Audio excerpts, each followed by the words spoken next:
The first full month of the 2025 MLB season is in the books. Let's talk baseball. Hey guys, it's Robert and Jose here with the Infield Fly Guys. Today we're going to talk about the first full month of the Major League Baseball season to this point. And to start off here, the Cubs' record versus under 500 teams is 2-1. At this point, considering their record is 19 and 13. Only playing 3 games against a team that is currently under 500 is just three times. It's just kind of a interesting fact with how good the record is. Yeah, I mean, you look at their run differential at plus 52, which is tied for the highest in the league with the Mets. Um, they were a little bit slept on. Oh, and the Yankees, sorry. Mets and Yankees.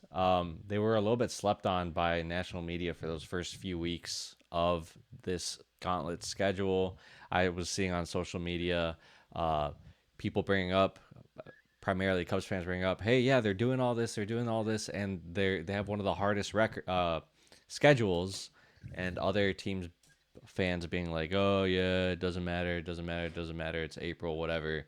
Um, but very impressive to have the hardest strength of schedule finish plus 52, and it being May 1st as of the recording of this, and they barely finished a series with a team that's below 500 and going 2-1 against the Pirates.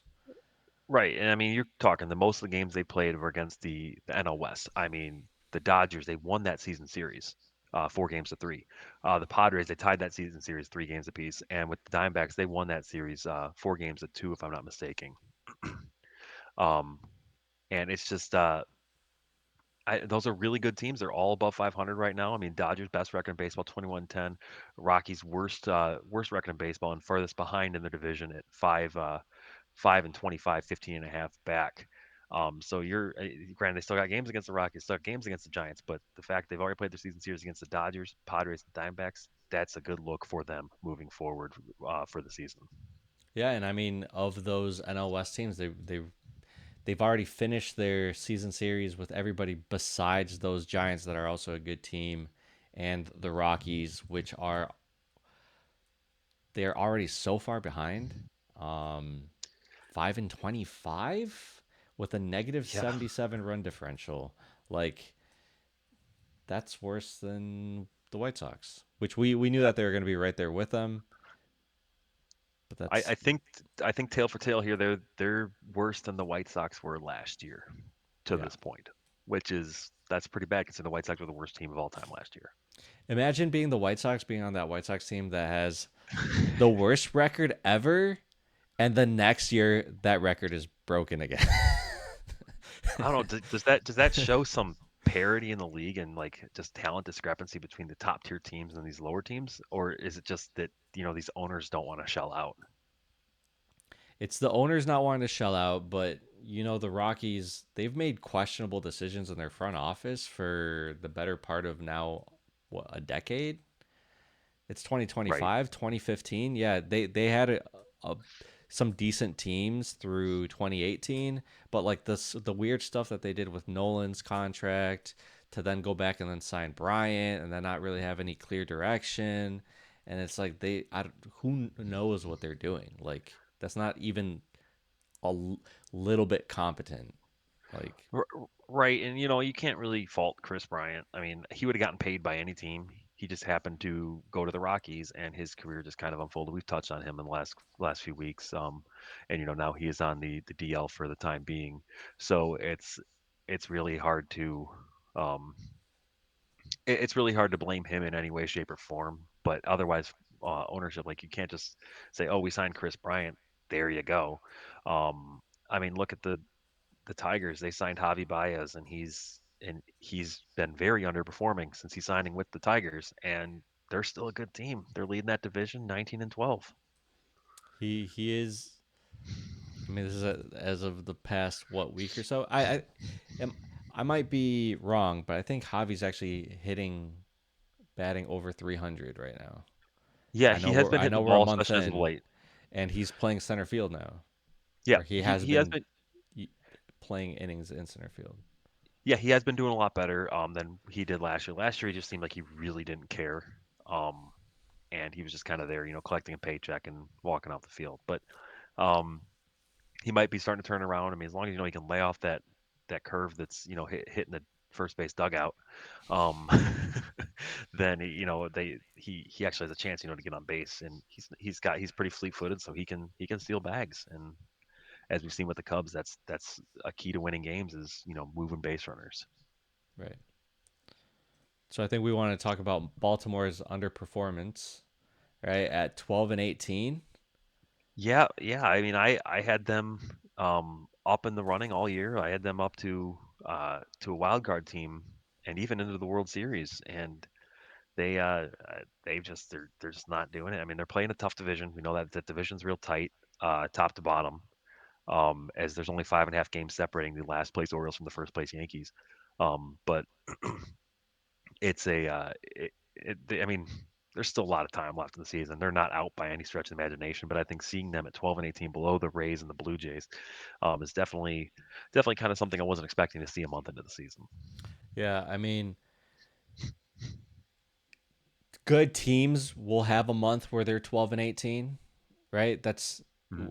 having this be the first month of the season obviously kind of like puts a magnifying glass on that, but good teams will have a bad month, and I also had Baltimore uh, in the World Series against Philadelphia.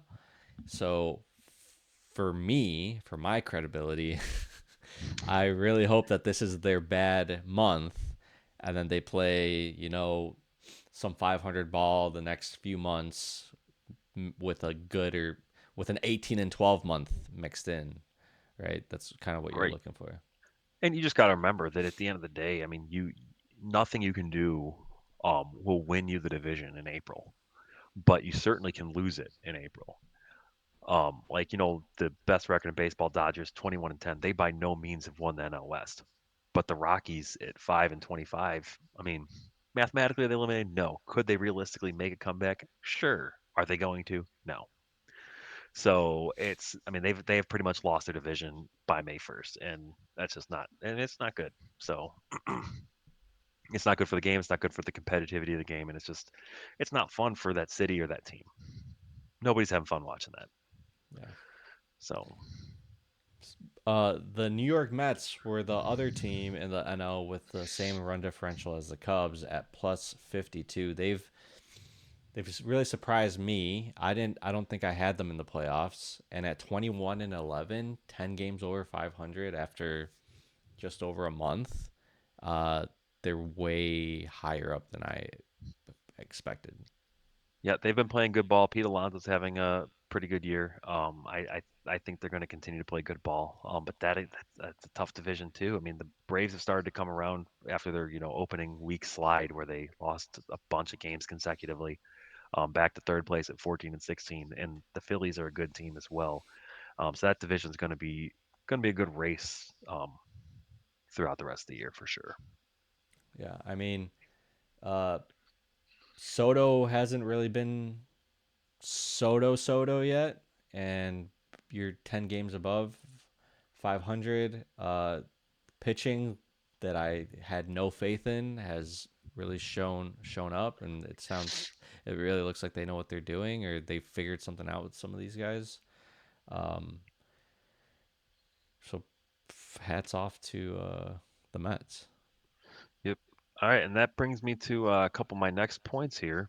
Um, Well, actually, first, the team that we were not expecting to be performing as well as they have is probably the Reds, at 17 and 15, just a couple games out of the NL Central behind the Cubs. Um, I mean, they've played good ball and they've had a lot of close games they've lost, a lot of close games they've won. And they're plus 37 run differential. They're definitely a good club, and they're gonna have some fun throughout the year there in Cincinnati. Yeah, I don't know how much you can attribute to having Terry Francona as a manager.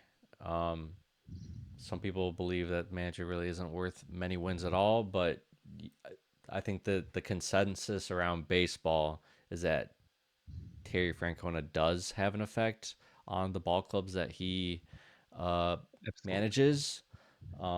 Everybody talks about how like what a great baseball mind he is, and what a I don't know, like calming presence he is for his players, and um, they everybody like loves to play for him. So at 17 and 15, that is not where I had them May 1st, and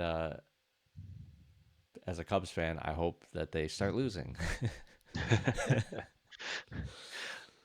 Yep. All right, and then that leads me to go into some other notes over the last week or so here. Two notes on the Cubs, especially with the series they just had with the Pirates. First one is Pittsburgh area native Ian Happ, 44 consecutive games reaching base safely at PNC Park. I mean, that's just sounds unheard of. I know it's all at one stadium, but it's just, I mean, it's just crazy. Like Pittsburgh area native, he likes hitting in in Pittsburgh, I Pittsburgh. mean, you must. I know they had that was MLB the Show. They always had to make that They mention. always Pittsburgh say area native, ground Ian ball, Happ. base hit, right field. Oh my gosh. And then another note was, on today's game, May 1st, the Cubs really knocked around Skenes a bit. I know they only, hit the 3 home runs off him, but that was the first time Skenes had ever given up 3 home runs in the same inning. And up to the beginning of that fifth inning and throughout that entire game, they'd only struck out twice. I mean, I guess the second strikeout was actually Ian Happ at the top of or at the beginning of that fifth inning. But um, so only 2 strikeouts from Skeens, who is normally a strikeout pitcher. So seeing him give up a lot of contact, and then because he can't get the strikeouts, he's giving a lot of walks. It says a lot about that Cubs team, who has now seen Skeens. This is what, the fourth time, fifth time they've seen Skeens going back to last year.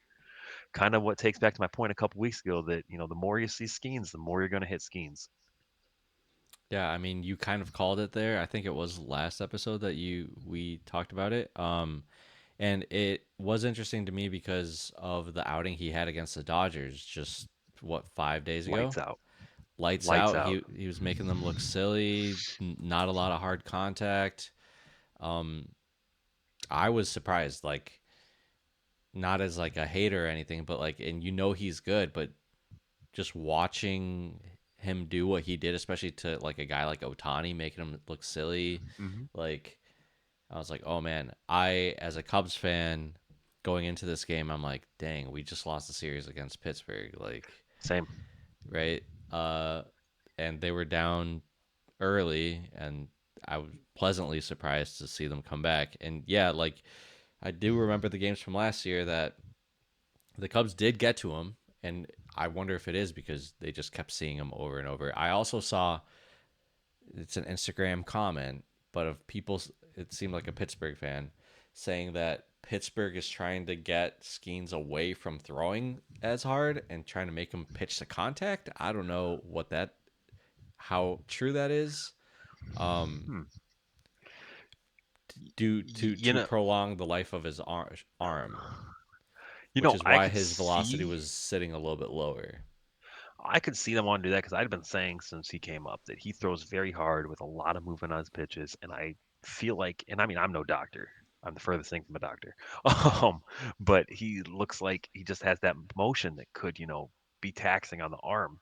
And I don't know. That's kind of what I felt just seeing him come up and then, make his debut last year and then even into this year where he's throwing like, pitches that are breaking at 98, 99 miles an hour. And I don't know. It's hard to say. Would you rather see a guy go out there and you know, throw those pitches and strike people out and potentially have a 3, 4, 5 season career, or would you rather see someone go out there and have a 8, 9, 10 plus career and be able to strike a lot of guys out or get pitch more to contact, I should say. Excuse me. Yeah, and like I said, I don't know how true that was, but you, I always know being a fan of a team, more of your team like through that city's like sports radio. You hear stuff that like Mhm. maybe doesn't always make the national media, so stuff that like we would hear about that team. So just I just found it interesting because he still was hitting, you know, 95, 96, 97, 98. Hmm. I don't feel like I saw as many 100-mile-an-hour pitches though.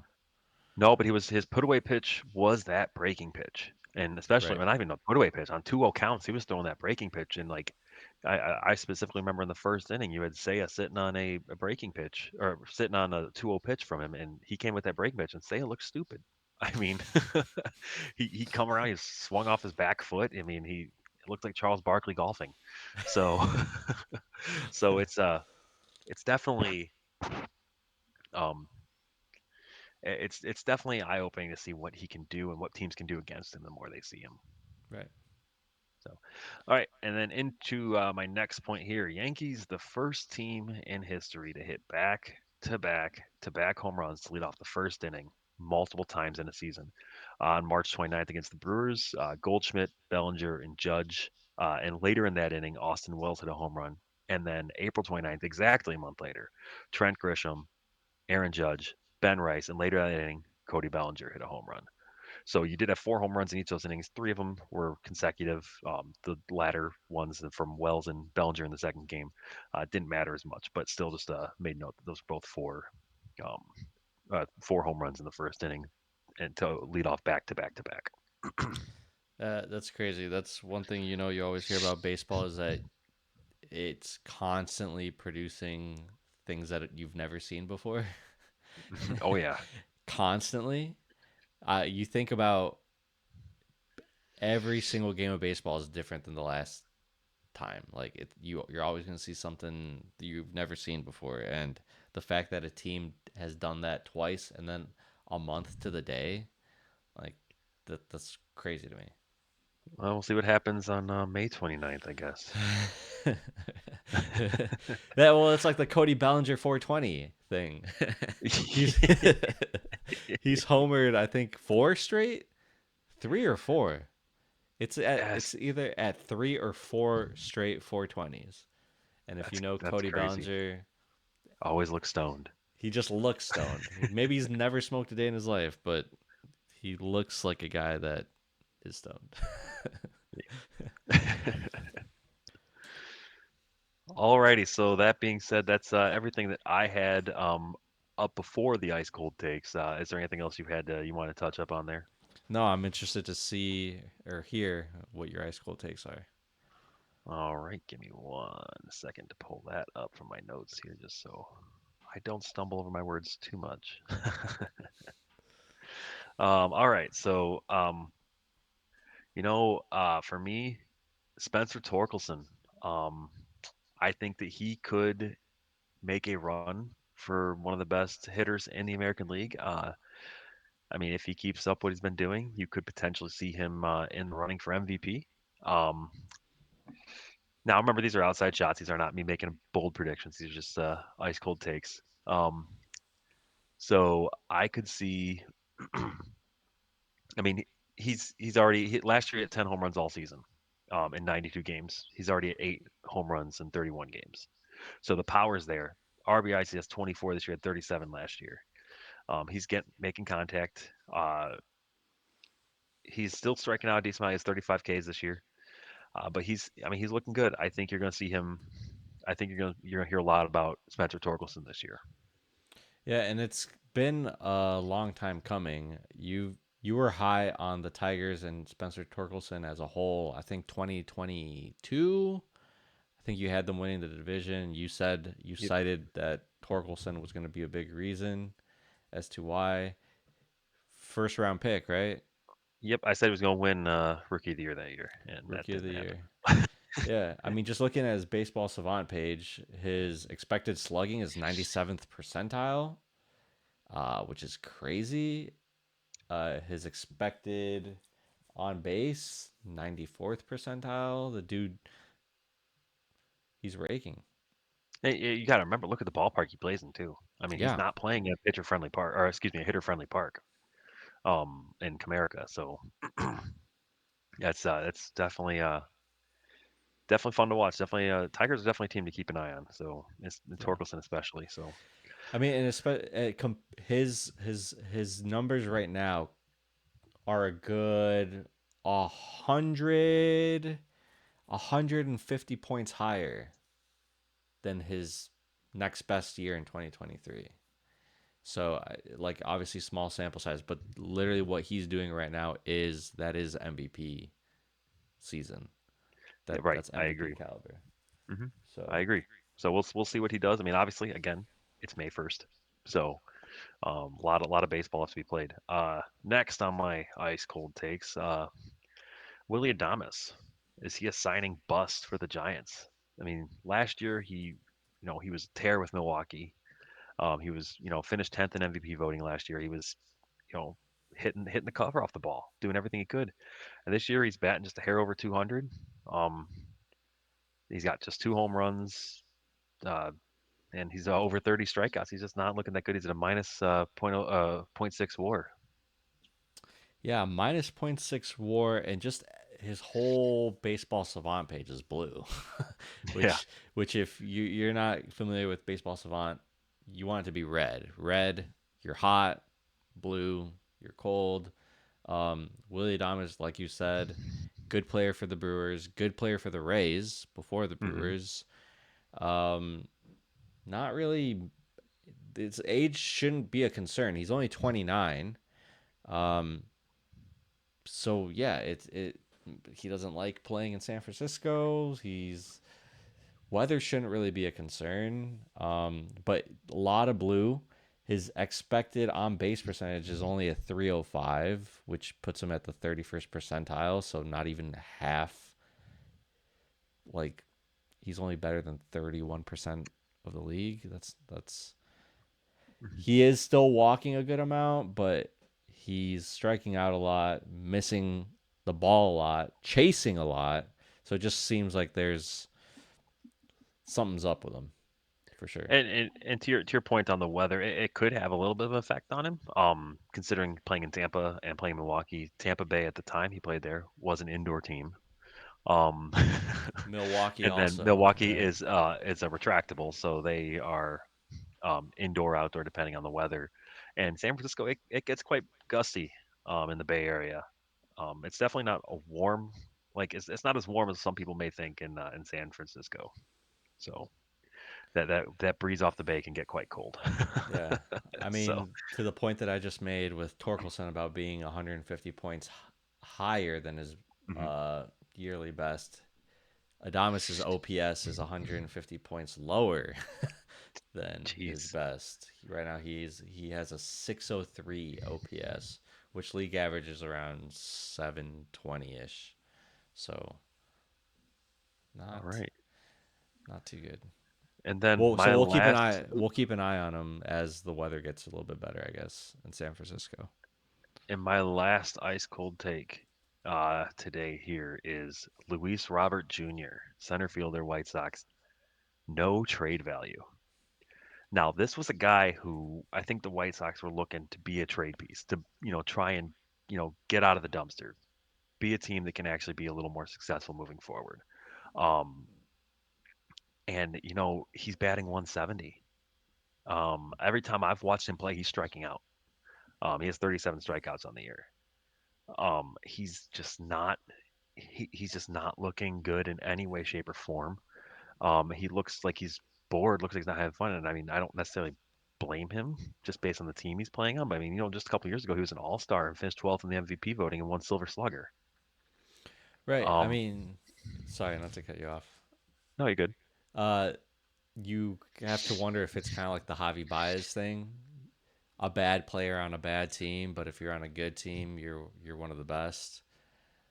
Um, but also it's just classic White Sox to hold on to a guy for a little bit too long, and then now you don't have it. You're not going to get anything for him. So they still got him through 2027. Yeah. So they still have him for a couple years. So he's still a very good trade piece. That being said, um, now, excuse me. I mean, I hear them talk about at the beginning of the season they were talking about Luis Robert on um radio, saying like, who's the better player, Pete Crow Armstrong or Luis Robert Jr. And the radio analysts were all saying, well, like, oh, it's Luis Robert Jr. He's got a bigger sample size. He's just a bigger guy. He's a better player. He's overall more of a 5 tool player. That is not. That is, and I think if you ask them today, they'd completely revert based on this 1 month of season of baseball. just because PCA has been insane and Luis Robert Jr. has been the opposite of insane or insane on the other end. Um, Insanely bad. insanely bad. So that being said, I really, I don't know. I think if unless he can turn around and get his point up to about his average up to about 230, I don't see how he's going to be a extremely valuable trade piece this season. But I do think that, like you said, the Javi Baez aspect, but I'm thinking of it in a different way. Um, I feel like he's one of those players that you see lot of in baseball anymore that they really need a good crowd behind them to really get going. And I feel like the White Sox are doing him a disservice keeping him around, not investing in the team, not getting a good ball club, not getting fans in the park to cheer him on and go crazy and get him to feel that vibe. He's just not gonna do it in an empty stadium on Friday nights and on the South Side. Yeah, I mean, he was built as um, kind of like the next Mike Trout when he was coming up. Hmm. I know he was, playing the MLB The Show games when you have like the prospect cards. He had like a crazy prospect card. His baseball savant page does show some like intangibles that are still there. He still has elite speed, Hmm. um, elite bat speed, which is important to hitting the ball hard, which he does have. He has a really high barrel percentage. He's catching a lot of barrels, and he's still walking a fair amount of time, 87th percentile, but whiffs a lot, strikes out like you said, um, eighth percentile. So literally striking out 92% more than everybody else in the entire league. Yeah. And then just not his expected batting average is bad, his expecting slug is bad, and his exit velo is bad. So like he still has the tools there. He's just not. It's just not working out for him. And he's still a five-tool player. I mean, he has the power. Despite only having the 4 home runs this year, he does have power. He does have contact. Like you said, the bat speed's there, the barrel percentage is there. Um, he he's got defense. I mean, he's got the speed. He is an overall great ball player, and I think he just needs to be on a better team. And I feel teams are going to lowball the Sox for him. And I think that whatever the Sox take is going to be too little, and he's going to tear it up with another team. I see that happening as well. Um, Um, a 183 batting average. That's that that that's not going to continue. no, I mean you're going back to 2021 where he batted uh, 338. I mean, like Right. and it's just he's not that bad of a ball player to fall off like that. So if things continue like this, he doesn't get traded. Then there's no way. Either he doesn't get traded because nobody will want him, or the Sox are going to unload him because he's so bad. And then he's going to go to another team for a couple prospects or a couple not low level prospects. Like you're talking if you trade Luis Robert, you probably want to get two, three, or more top 100 prospects. You want to get a good return package for him, and they're not going to get that with the way he's playing right now. At this point, I don't see a reason the White Sox should trade him in 2025. I was hearing a lot of. I'm not sure if you were hearing a lot of this, but I was hearing a lot of Luis Robert Jr. to the Brewers uh, rumors this last offseason. Obviously, that didn't happen, but like I feel like a team like that kind of did make sense. Their outfield, like they could use him in that outfield, and they have prospects. Brewers prospects are always kind of sneaky and good.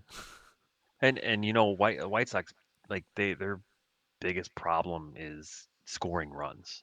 Like Mhm. granted, their pitching's not great. Their starting pitching has been actually pretty good so far this year. Their bullpen's been a nightmare, and they're not hitting the ball. I mean, you've seen they've taken no hitters in the fifth inning at least 4 times. Like Right. they're throwing the ball real well, but I think every time they have 1 run or no runs, and then they lose that game. It's just what are you doing? Yeah. And that just goes back to ownership. But hey, they got new city connectors that tie in with the Bulls. Who owns the Bulls? Oh yeah, Jerry Reinsdorf. So, and what are the Bulls doing? not anything. So do the math, people. Do the math. You're a he owns two teams in the third biggest city in the United States. He's just purposely makes them suck. Right. I mean, and we sit here and we regularly criticize, Cubs ownership and I mean, and their decision making, and it's been, justifiable for the last few years. But nothing like that. And same goes for for other teams in Chicago, like the Chicago Fire FC. Like, there's a lot of people upset with how they've been handling things over the last few years. Or you could even bring in the Blackhawks. Like, they got the number one draft pick a couple years ago. They're finishing in last place ever since they got him, and it's not his fault. They just have nothing to build around, and it's just I don't know. Sports owners are cheap. I mean, they shouldn't be, especially in these big cities where you can draw crowds. Like the White Sox, they have a good fan base. They just never show up because what's the point? Exactly. Why are you going to show up when the team's that bad? I mean, sure, some teams do, like the Cubs. They always have sold games, but those aren't always the people that are there watching every pitch or into every moment of the game. Those people there just have a good time for the Instagram photo, Right. or the people traveling. Like I want to see Wrigley Field. Like you gotta you gotta see what's real there. So, Yeah. anyways, that should wrap things up here for our show. Please go ahead and like and subscribe, um, and that should be it.